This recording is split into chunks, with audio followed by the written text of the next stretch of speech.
Hello everyone, welcome to match story of match number 63 MI versus DC। काफ़ी important match था क्योंकि इस match के बेसिस पे हमें अपनी चौथी टीम भी मिल गई है और वानखेड़े में था ये match. Pitch red soil but 2 दिन से कवर के नीचे थी। हमें पता है रेड सॉइल विकेट जब अंडर कवर्स होती है उसके साथ क्या हो जाता है। हमने चिन्ना स्वामी में ये चीज़ ऑलरेडी देखी है। अगर आपको चिन्ना स्वामी में आरसीबी वर्सेस डीसी मैच याद हो या आरसीबी वर्सेस पीबीकेएस मैच याद हो तो आपको पता है कि वहाँ पे बॉल अच्छा खासा ग्रिप करता है जब भी इस तरह का मॉइस्चर पिच के अंदर आ जाता है। सैंड बेस्ड पिच होती है रेड सॉइल विकेट, तो इसलिए मॉइस्चर बहुत ज़्यादा देर तक नहीं रहता है। बट फिर भी कंसिडरिंग जितनी डैम कंडीशन थी और जितनी ह्यूमिड कंडीशंस थी, 75 to 80% ह्यूमिडिटी थी, तो बहुत जल्दी मॉइस्चर जाता नहीं। और जब तक मॉइस्चर रहता है तब तक पिच बहुत ज़्यादा स्टिकी, बहुत ज़्यादा टैकी, बहुत ज़्यादा अजीब सी रहती है। तो वहाँ पे डीसी ने टॉस जीता। टॉस जीत के बॉल करने का कोशिश की बिकॉज को एक्सपेक्टेड था कि बारिश होने के कारण मैच छोटा होगा, टीएलएस पिक्चर में आएगा, बट वैसा कुछ हो नहीं पाया। बट हाँ, आई थिंक उस विकेट का सेकेंड यूज़ बेटर था क्योंकि हल्की हल्की जब ड्यू गिरती है इस तरह की विकेट पे तो वो थोड़ा सा विकेट को बेटर कर देती है। स्टार्ट करते हुए पहले ओवर में दिख गया कि बॉल ग्रिप हो रही है और वहाँ पे रोहित शर्मा ने एक एक्स्ट्रा कवर के ऊपर से अच्छा शॉट किया। रिकल्टन ने भी गेम को आगे बढ़िया चलाया, पर तीसरे ओवर में जब फिज को इंट्रोड्यूस किया गया तो आप एक प्रैक्टिकली देखिए कि उस टाइम पे हुआ क्या। फिज एक लेफ्ट आर्म बॉलर है और वो जब ओवर द विकेट बॉल भी करने जाते हैं तो वो और अच्छा क्रीज का यूज करके बहुत बड़ा एंगल क्रिएट कर देते हैं। साथ में वो अपनी उंगलियां बॉल के ऊपर फेरते हैं जो कि राइटी के लिए एक लेग कटर की तरह आती है। तो आप एक लेफ्ट आर्म एंगल से बॉल कर रहे हैं बिकॉज ओवर द विकेट आप कर रहे हैं, आप राइटी नहीं है। उसके साथ साथ आपने बॉल को लेग कटर की तरह बाहर भी निकाला है, तो ऐसे में रिलेटिवली एक सेफ शॉट बन जाता है अगर आप डाउन द ग्राउंड स्ट्रेट जा रहे हैं या फिर आप एक्स्ट्रा कवर के ऊपर से खेल रहे हैं। यहां पे रोहित शर्मा ने अक्रॉस द लाइन खेलने की कोशिश की। ट्रू विकेट होती, अक्रॉस द लाइन खेलना मुश्किल ना होता। पिच जहां पे बॉल टू पेस्ट ओके आ रही है, रुक रही है, ग्रिप हो रही है, वहां पे अक्रॉस द लाइन खेलना मतलब अपने आप के लिए मुसीबत मोड़ लेना, और वही हुआ।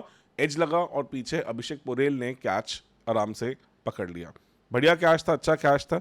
उसके बाद विल जैक्स आए और विल जैक्स ने काफ़ी सूझबूझ के साथ बैटिंग की। दूसरी तरफ से रिकल्टन भी मैच को चलाते रहे। वहाँ मुझे लग रहा है कि थोड़ा सा डीसी ने एक ट्रिक मिस की। They were little too on pace, change of pace relatively कम था।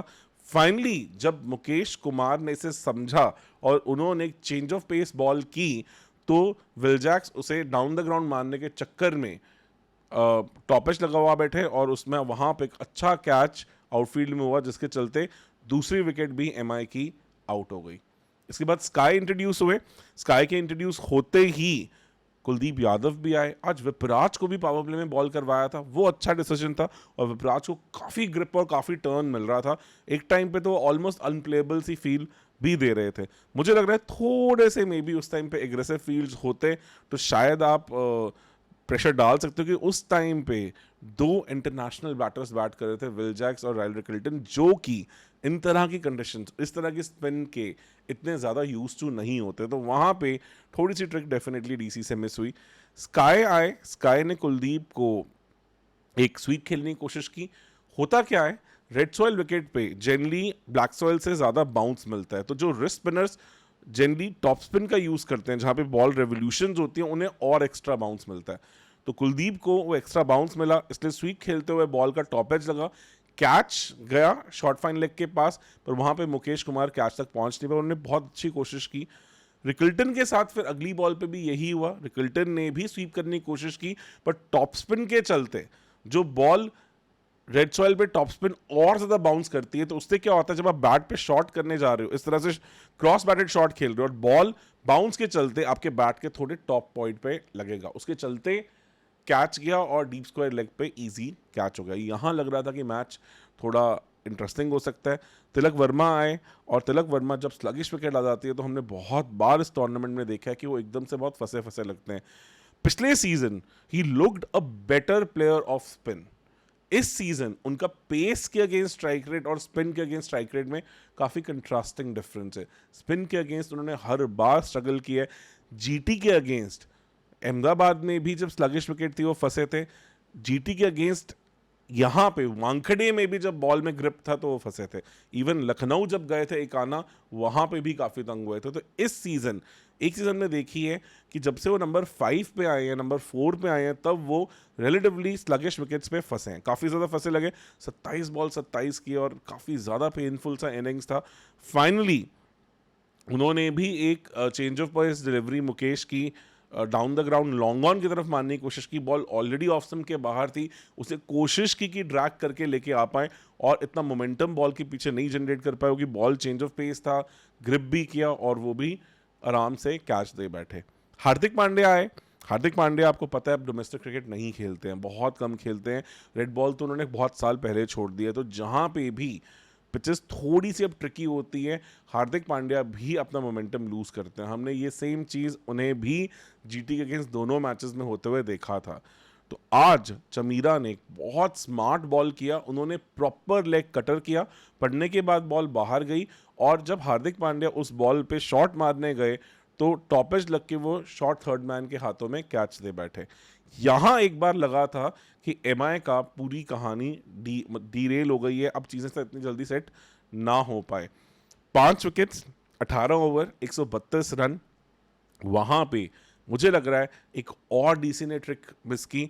फिज का ओवर पेंडिंग था, उन्हें ना करवा के मुकेश कुमार से ओवर करवाया। 3 ओवर 21 रन, 2 विकेट्स।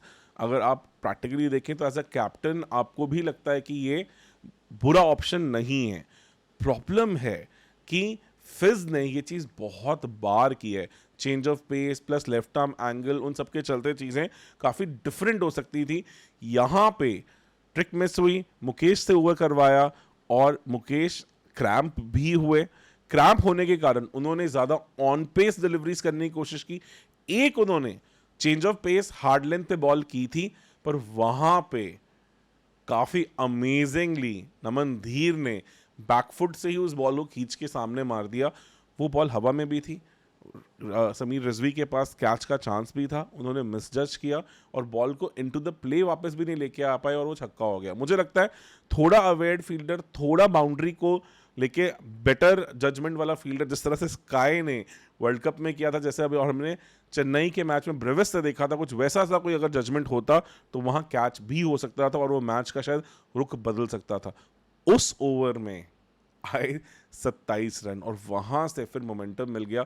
फिर से आखिरी ओवर चमीरा को ही दिया, वहाँ पे भी फिर से एक ट्रिक मिस हुई और हमें पता है कि स्लॉग ओवर्स में चमीरा को काफ़ी मार पड़ी है जब भी उन्होंने इस सीज़न बॉल किया। और वहाँ पे स्काई ने चमीरा की ऑन पेस डिलीवरीज को, फुल टॉसेस को आड़े हाथों लिया और उन्हें बिल्कुल बुरी तरह नेस्ता नाबूद कर दिया। लास्ट 2 ओवरों में 48 रन, यस 48 रन आए, जिसके चलते टोटल 180 चला गया, जो इजीली अबव पार था on this kind of a surface.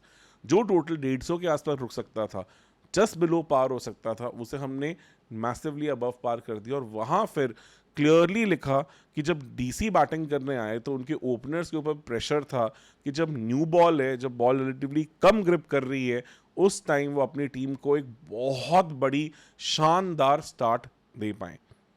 वही दोनों प्रेशर्स के साथ केएल राहुल उतरे फाफ टू प्लेसी के साथ, जो इस मैच में कैप्टनसी कर रहे थे।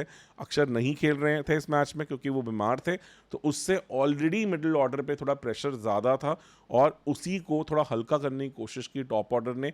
सोचा कि हम थोड़ा मैच को आगे चलाएं। पहले ओवर में 2 बहुत शानदार चौके भी आए, बोल्ट के 9 रन आए, पर दीपक चहर ने आज बहुत स्मार्ट बॉलिंग की। उन्होंने पहले सीम अप बॉल किया और जब थोड़ा सा फाफ डू प्लेसी को लगा कि उन्हें पिच की पेस समझ आ गई है, तो एक नकल बॉल पे उनको डाउन द ग्राउंड शॉट मारने में फंसाया। नकल बॉल, थोड़ी फंसी हुई बॉल आई। स्लॉट ने बॉल को देख के फाफ डू प्लेसी ने डाउन द ग्राउंड शॉट मारने की कोशिश की। शॉट मारते उन्हें समझ आ गया कि उनके साथ धोखा हुआ है, ये बॉल नकल बॉल थी, जिसके चलते रिलीज और हैंड स्पीड सेम थी, पर बॉल थोड़ी स्लो निकल के आई। नकल बॉल जो हम इस तरह से फास्ट बॉलर्स बॉल करते हैं, और वो down the ground long on पे एक इजी सा कैच देके पवेलियन जाते बने। मुझे लगता है किलर ब्लो उसके अगले ओवर में आया। बोल्ट ने एग्जैक्टली सेम वही मोमेंट क्रिएट किया जो पहले फिज ने रोहित शर्मा के अगेंस्ट किया था। Left armer with leg cutter to righty, left armer angle के साथ लेग कटर आ रहा है तो फिर से आप अक्रॉस द बैट शॉट नहीं खेल सकते। वही सेम गलती केएल राहुल ने की, लॉन्ग ऑन वाली डायरेक्शन में रन मारने जा रहे थे, क्रॉस बैटेड शॉट था, हाथ से बैट भी छूटा, क्योंकि ऑलरेडी हमें थोड़ा सा ये पता था कि मुकेश कुमार से नेट्स में उन्होंने एक दिन पहले ही बॉल खाई थी, तो वो भी 100% फिट नहीं थे, हल्की सी हैंड इंजरी उन्हें थी, उसके चलते शॉट में पावर भी नहीं आया, और cross batted shot on a sluggish gripping wicket means recipe for disaster, और वो भी कीपर के हाथों में इजी सा कैच दे बैठे। मुझे लगता है वहीं पे एक तरह से मैच खत्म हो गया था, क्योंकि ये दो इनके सबसे इंपॉर्टेंट ओपनर्स थे। वहां पे हमने थोड़ा सा सरप्राइज देखा, विपराज निगम को एक प्रमोशन मिला और उन्होंने आते ही दिखाया कि वो क्या करने की कैपेबिलिटी रखते हैं। थोड़ा सा गेम वहाँ पे फंसा, विल जैक्स को लेके आए क्योंकि बॉल में अच्छा खासा साइड स्पिन मिल रहा था, हमने फर्स्ट इनिंग्स में भी देखा था वो, और विल जैक्स ने एक बहुत प्यारे ऑफ स्पिनर पे जहाँ पे अच्छा खासा साइड स्पिन मिला, वहाँ पे अभिषेक पुरेल को फंसाया। टच एंड गो डिसीजन था, काफ़ी लोगों ने इंटरनेट पे ट्विटर पे उसे डिस्कस किया कि शायद हार्श डिसीजन था। मेरे हिसाब से जो मैंने रिप्ले देखा उसके हिसाब से एटलीस्ट 1 इंच पैर हवा में था, जिसके चलते मुझे लगता है कि थर्ड एम्पायर ने सही डिसीजन दिया। बॉल पड़ी, ग्रिप हुई, उससे पिछली बॉल 5.6 डिग्रीज टर्न हुई थी जो पुरेल ने बहुत कन्विंसिंगली खेली थी। ये बॉल में लाइन थोड़ी स्ट्रेट की और 5.3 डिग्री टर्न के साथ पुरेल को छकाया, काफ़ी बड़ा टर्न होता है। विपराज आए प्रमोशन के बाद, उन्होंने आते ही रन मारने शुरू किए, एक कैच भी गया रोहित शर्मा के पास, पर रोहित शर्मा सैंडनर की बॉल पे रोहित शर्मा उसे पकड़ नहीं पाए, डॉली कैच था, लॉलीपॉप कैच था, बट मुझे लगता है कि शायद अब उनका स्टेट ऑफ माइंड थोड़ा डिफरेंट चल रहा है, अलग तरह से खेल रहे हैं, तो उस कैच के बाद लगा कि शायद एक पार्टनरशिप बन सकती है। समीर रिजवी खेल रहे थे, अच्छा तरीके से स्पिन को हैंडल कर रहे थे, और विपराज काफ़ी एग्रेसिवली चल रहे थे। सैंटनर के आज अलग प्लान्स थे। सैंटनर जब इतनी पिच में ग्रिप मिल रही हो तो अलग लेवल के बीस्ट बन जाते हैं। उन्होंने बिल्कुल भी बैटर्स को अपने जाल से बाहर निकलने ही नहीं दिया। वो बहुत brilliantly over spin, side spin सबको यूज़ कर रहे थे। ओवर स्पिन इसलिए ताकि उससे एक्स्ट्रा बाउंस मिले रेड सॉइल विकेट पे और बैटर इसे लाइन ना कर पाए। साइड स्पिन इसलिए ताकि बैटर्स बॉल की लाइन में प्रॉपरली ना आ पाए। साइड स्पिन का मतलब जहां बॉल इस तरह से टर्न करती है, ओवर स्पिन जहां पे बॉल ज़्यादा बाउंस करती है। तो दोनों चीज़ें कर रहे थे, टर्न भी करवा रहे थे, बाउंस भी करवा रहे थे। इसी के चलते एक बॉल जो लेग स्टंप पे पड़ के ग्रिप हुई, उसमें विपराज ने शॉट मारने की कोशिश की, बट एक्स्ट्रा बाउंस के चलते वो उनके स्टिकर वाले पार्ट में लगी और वो इजीली कॉटन बॉल दे के वापस चलते बने। यहाँ पे चौथी विकेट के बाद लग रहा था कि अब शायद वापस आना मुश्किल हो जाएगा। फिर एंट्री हुई ट्रिस्टन सब्स की, उनसे उम्मीद थी कि वो भी कुछ करके दिखाएंगे, बट हमारे पास एक और अभी स्किल डिस्प्ले बाकी था। उनका नाम है जसप्रीत बुमराह। आए, एक बहुत प्यारा ऑफ कटर किया, पड़ने के बाद आउटसाइड ऑफ स्टंप से पड़ती हुई बॉल मिडिल स्टंप के आसपास लगा शायद डाउन द लेग जा सकती है। रिव्यू भी लिया, पर क्लियरली 3 रेड्स थे, लेग स्टंप फ्लश हिट कर रही थी, क्योंकि बुमराह इस तरह के एंगल से आते हैं तो इस तरह का एक ऑप्टिकल इल्यूजन वो क्रिएट करते हैं। और बहुत प्यारा कटर, और मुझे लगता है कि शायद वो इवन ट्रिस्टन सब्स के लिए भी एक नेचुरल फ्लो ऑफ थिंग्स नहीं था इस तरह के पिच, और वो भी पिच को नहीं भांप पाए। 65 for 5 के बाद डीसी का मैच वहीं ख़त्म हो गया था। बट आशुतोष आए, उन्होंने समीर रिजवी के साथ मैच को आगे चलाने की कोशिश की। करण शर्मा की बॉल पे रिजवी का एक कैच भी आया, विल जैक्स ने बुरी तरह से मिसजज किया और वो चौका चला गया। ऑलमोस्ट बाउंड्री के 1 मीटर अंदर थे, मिसजज किए, काफ़ी टाइम भी था, और उस ओवर में करण शर्मा को काफ़ी रन भी पड़े, छक्का भी पड़ा, 2 चौके भी पड़े। उसके बाद करण शर्मा को स्पेल से बाहर निकाल दिया गया। फिर सैंटनर पिक्चर में आए और सैंटनर ने एक ही ओवर में मैच ख़त्म करके रख दिया। उन्होंने सबसे पहले बहुत ब्रिलियंटली समीर रिजवी को फंसाया, और समीर रिजवी को सबसे पहले उन्होंने एक 92 माइल्स की बॉल की, जिसपे पड़ने के बाद बॉल ग्रिप की और समीर रिजवी नहीं अच्छे से समझ पाए। उसके बाद उन्होंने अगली बॉल 15 किलोमीटर से डिप कर दी। समीर रिजवी उस बॉल की पिछली बॉल के हिसाब से लेंथ को देख के स्वीप खेलने गए ताकि वो टर्न को स्मॉदर कर सकें, पर वो 15 किलोमीटर की डिप के कारण वो ऐसा लगा कि बॉल जैसे कभी पहुंची ही नहीं, और वो इतनी जल्दी शॉट खेल चुके थे क्योंकि स्टंप्स एक्सपोज थी और मिडिल स्टंप पे जाके बॉल लगी। Beautiful change of pace. तो ओवर स्पिन साइड स्पिन के साथ सैंटनर ने हमें आज बहुत अमेजिंग यूज ऑफ क्रीज और चेंज ऑफ पेस भी दिखाया। उसी ओवर में माधव तिवारी की एंट्री हुई, वो भी पहली बॉल में फंसे पर फिर सिंगल लिया, और आशुतोष जो कि रिलेटिवली फ्लैटर विकेट्स पे बेटर परफॉर्म करते हैं, स्पिन के against, change of pace against हमेशा फंसते आए हैं, उनको मिडिल स्टंप पे रख के बॉल को टर्न करा के बाहर लेके गए, ड्राइव खेलने गए, बॉल की लाइन को मिस किया और इजी स्टंपिंग होके वो भी बाहर चले गए। 7 विकेट्स। यहाँ मैच ऑलरेडी ऐसा था कि अब खत्म हो चुका था, कुछ ज़्यादा मैच में बचा नहीं था। उसके बाद अगले ओवर में माधव तिवारी का सामना हुआ बुमराह के साथ, बहुत बड़ा मैचअप था। एक change of pace loopy slower ball yorker, और माधव उस लाइन को बिल्कुल और उस पेस को बिल्कुल जज ही नहीं कर पाए और उनके स्टंप्स ग्राउंड से बाहर आ गए। उसके बाद ऑब्वियसली इस तरह फॉर्मेलिटीज़ रह गई थी। कुलदीप यादव को फिर फाइनली करण शर्मा ने फंसाया, उनके अगेंस्ट शॉट मारने गए और आउटफील्ड में कैच हुए, और लास्ट में फिज को एक सीयरिंग मिडिल स्टंप यॉर्कर पड़ी बुमराह से, जिनसे उनके डंडे बाहर आ गए और एक आसानी से लगभग 60 रन से इस मैच को एमआई ने जीत लिया। अब रन रेट के चलते भी उनके पास बहुत अच्छा एडवांटेज है, 16 पॉइंट्स है। तो ऐसे में टॉप की 3 टीमें भी लाइटली नहीं ले सकती, क्योंकि अगर ये पंजाब से अगला मैच जीतते हैं और ऊपर चीज़ें थोड़ी बहुत हिलती हैं तो इनके पास भी आउटसाइड चांस है टू बी इन टॉप 2। बहुत अमेजिंग कहानी लग रही है। एक वीकनेस है इनकी मिडिल ऑर्डर की बैटिंग। तिलक वर्मा और हार्दिक पांड्या ने काफ़ी बार अब डिसअपॉइंट किया है, काफ़ी बार फंसे हैं, और रोहित शर्मा का भी उतना कंसिस्टेंट कहानी आई नहीं। रायल रिकल्टन चले जाएंगे, वहाँ विल जैक्स भी चले जाएंगे, तो वहाँ पे जो नए बैटर्स आएंगे उन्हें कैसे हैंडल किया जाएगा वो इंटरेस्टिंग होगा, क्योंकि अभी तक जो एक कंसिस्टेंट बढ़िया बैटर दिखे हैं वो सिर्फ स्काई दिखे। उन्होंने तेंदा बमुमा का रिकॉर्ड बराबर कर दिया 13 ऐसे 25 से ज़्यादा के स्कोर करके। तो बने रहे हमारे साथ इसी तरह से। कोशिश रहेगी कि आपको थोड़ी सी डिटेल्ड मैच स्टोरीज अब बताएं, ताकि जो अब इम्पॉर्टेंट मैचेस हैं वहाँ पे आपको एक और अच्छा एक्सपीरियंस मिले, एक और अच्छा इनपुट मिले कि किस तरह से कहानी चल रही है।